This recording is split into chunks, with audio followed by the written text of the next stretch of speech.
The murder of a subtract-year-old woman who had crossed Spain for a teaching job has sparked outrage in the country, the latest high-profile case to put the spotlight on gender violence.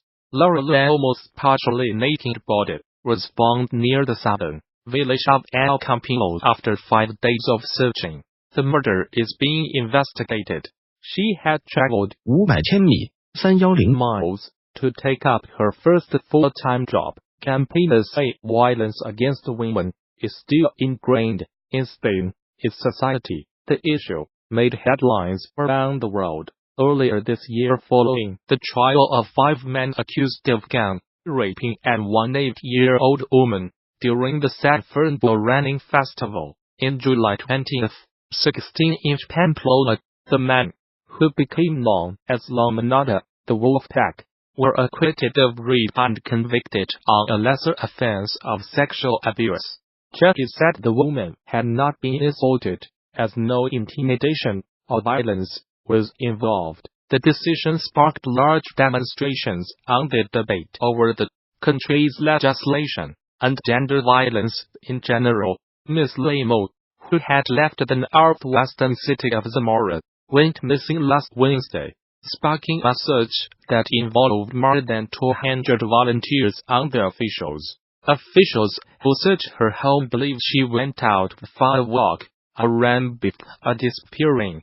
As they did not find her sports gear, smartphone and purse, her body was found among some bushes in a remote area outside El Campino with signs of sexual violence. El Mundo newspaper reports in Spanish. It showed signs that she tried to defend herself and marks on her neck that could suggest a death by strangulation.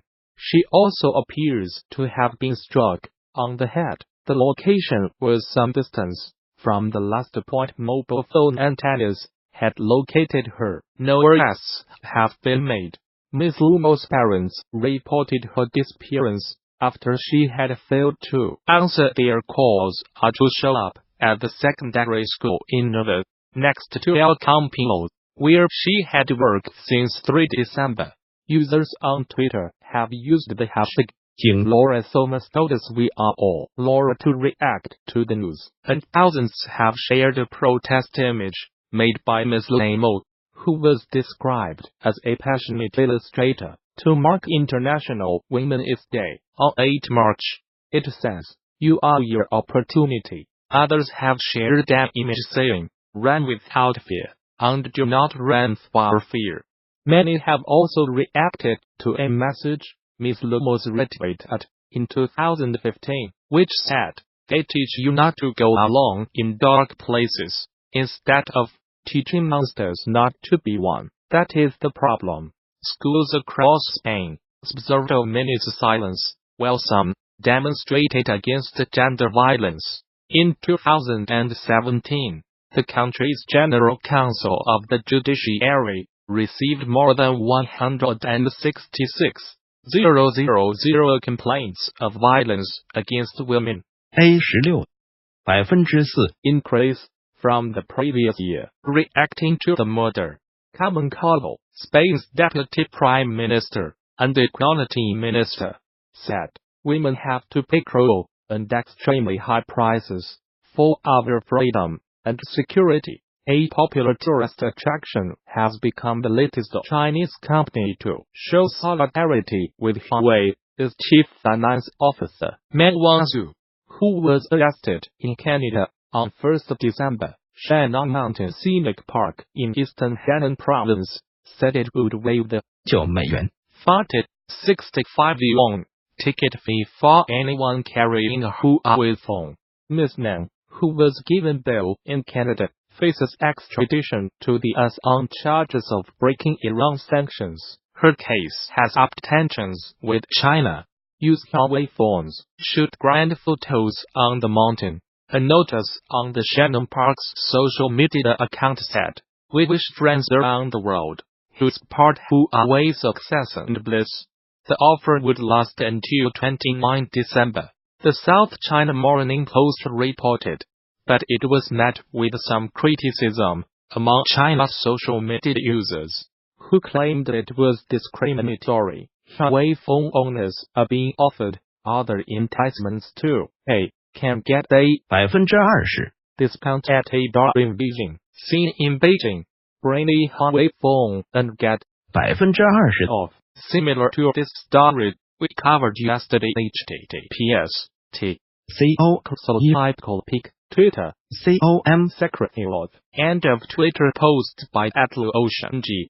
At least one firm has threatened to penalize anyone buying Apple products. A few days ago, Manpad Shenzhen-based LED and display manufacturer offered subsidies to any employees buying Huawei phones.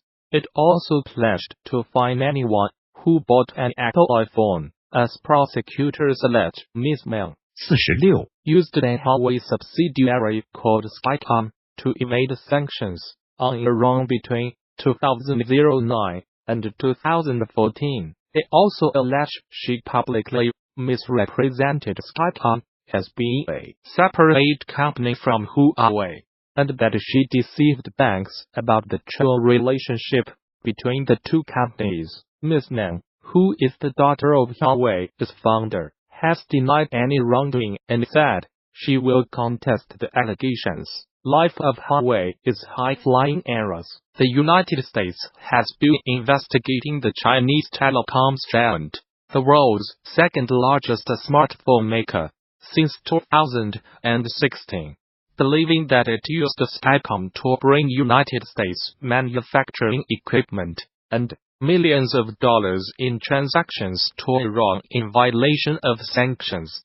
Ms. Meng's detention comes amid an increasingly acrimonious trade dispute between Washington and Beijing. China is angry at her detention, saying she has not violated any laws. Beijing has threatened severe consequences unless Canada releases the executive. Since her arrest, two Canadians, a former diplomat and a businessman, have been detained in China on suspicion of harming national security. United States President Donald Trump said last week that he might intervene in the U.S. Justice Department's case against Ms. Meng if it would serve national security interests. I'll help achieve a trade deal with China if I think it is good for what will be certainly the largest trade deal ever made, which is a very important thing. What's good for national security?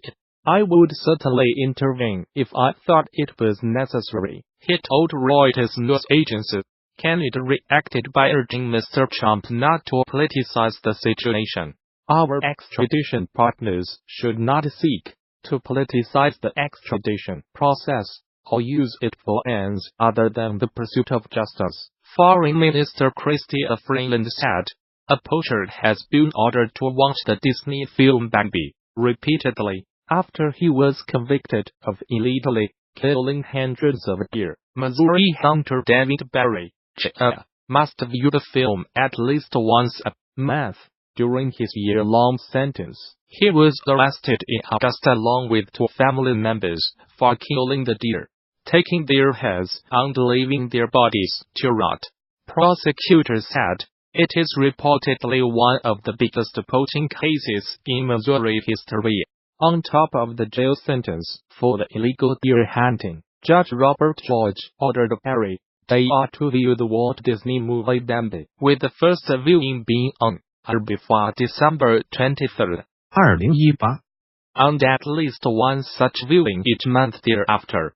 During his spell in prison, the 1942 cartoon about woodland creatures shows a hunt to kill the mother of eponymous deer character Bambi. A months-long investigation spanning several states led to the arrest of Barry Jr., his father David Barry Sr., and his brother Kyle Barry, according to a local newspaper, the Springfield News Leader. While the total number of deer taken illegally is unknown, Lawrence County's conservation agent, Andy Barnes, said it could be several hundred. Barry Jr. received a year-long sentence in Lawrence County Prison after pleading guilty to illegally taking wildlife. He has also been sentenced to a subtracted term in Barton County Prison for a firearms probation violation, and both he and his father had their hunting privileges revoked for life by the Missouri Conservation Commission. 2 Scandinavian women tourists have been found dead in their auto with cats to their necks, the country's interior ministry said. Both bodies were found near the town of Imleo in the High Atlas mountain range, near the foot of North Africa's highest peak, Mount Abco. The women, from Denmark and Norway respectively, have not yet been named. A police investigation has been launched into their deaths, the Interior Ministry statement said. A poacher has been ordered to watch the Disney film Bambi repeatedly after he was convicted of illegally killing hundreds of deer. Missouri hunter David Barry, Jr., must view the film at least once a month during his year-long sentence.